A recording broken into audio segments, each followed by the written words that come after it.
আসসালামু আলাইকুম।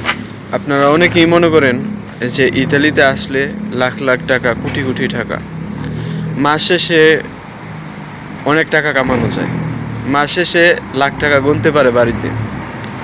এটা একেবারেই ভুল বলা চলে। আপনি যেভাবেই আসেন, প্রথমত আপনার 1 বছর মানসিকভাবে দূরে রাখতে হবে যে আপনি 1 বছর কোনো কাজই করতে পারবেন না। 1 বছর আপনার কোনো কাজই হবে না, আপনি শুধু বসে থাকবেন আর খাবেন। তারপর টুকটাক যদি কোনো কাজ পানও, 1 মাস 15 দিন বা 2 মাস 3 মাস, এটা হচ্ছে আপনার ভাগ্যের উপরে নির্ভর করে।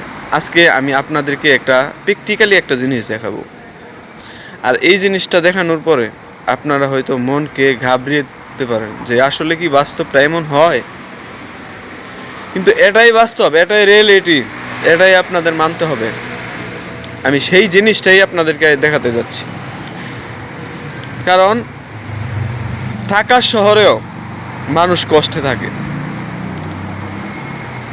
যেই মানুষটার কোটি কোটি টাকা থাকে সেই মানুষটা একটা সময় কষ্টে থাকে। যেই মানুষটার হাজার হাজার লাখ লাখ টাকা, সেই মানুষটা কখনো রাতে ঘুমাতে পারে না শান্তিতে। সেই মানুষটা এক মুঠো ভাত খেতে পারে না শান্তিতে, কিন্তু একজন রিক্সাওয়ালা খুব শান্তিতে ঘুমাতে পারে। এখন আপনাদের আমি সেই জিনিসটাই দেখাবো, চলুন দেখানো যাক। প্রথমত হচ্ছে যে এখানে দেখতে পাচ্ছেন যে অনেকগুলো গাড়ি পার্কিং করা।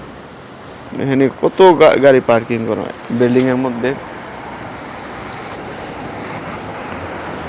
এখানে পাশ দিয়ে যে জিনিসটা আমি আপনাদেরকে দেখাচ্ছি, যে দেখেন ইতালির মধ্যে রাস্তার মধ্যে মানুষ ঘুমায়,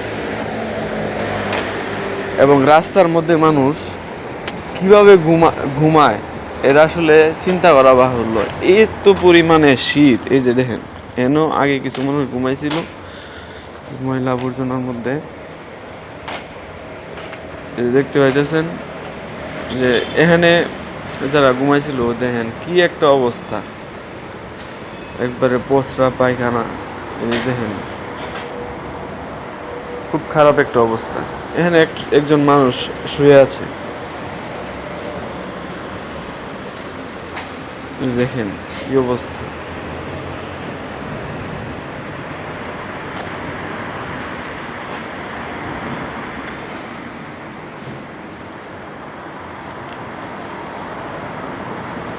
উনি হয়তো রাত্রে কোনো কিছু খেয়েছিল, তারপর হচ্ছে এখানে দেখা যাবার উনি মনে হয় যে মদ খাইছিল।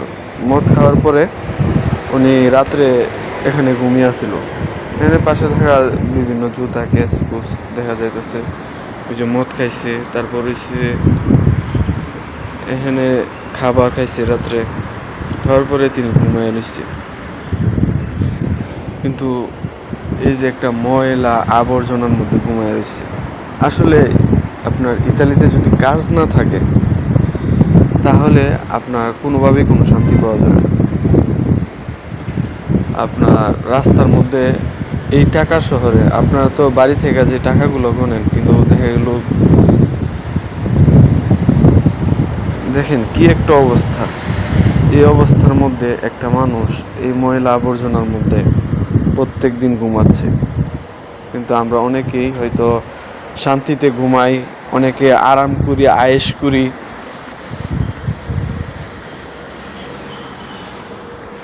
এখন আমি আপনার কাছ থেকেই জানতে চাচ্ছি, আপনি যে এতক্ষণ পর্যন্ত এই লোকটারে দেখলেন যে ঘুমিয়ে আছে, এই লোকটার কি লাখ লাখ হাজার হাজার ইউরো কামাইতে ইচ্ছা করে না? অবশ্যই ইচ্ছা করে, কিন্তু সে আসলে কামাইতে পারতেছে না। তার রুম নাই, রাস্তার মধ্যে ঘুমিয়ে আছে। আমরা ওইটাই দেখি যেটা সাকসেস, আর আমরা ওইটা কখনো দেখি না যেটা সাকসেস নাই। এই জন্যই আমি বলবো যে মানুষকে ভালোবাসতে শিখুন, তাহলেই মনের মধ্যে প্রফুল্ল পাবেন। আপনি দেখবেন আপনি হাজারটা ভালো কাজ করেছেন, এই কথাগুলো আপনার ভবিষ্যতে কখনোই মনে হবে না।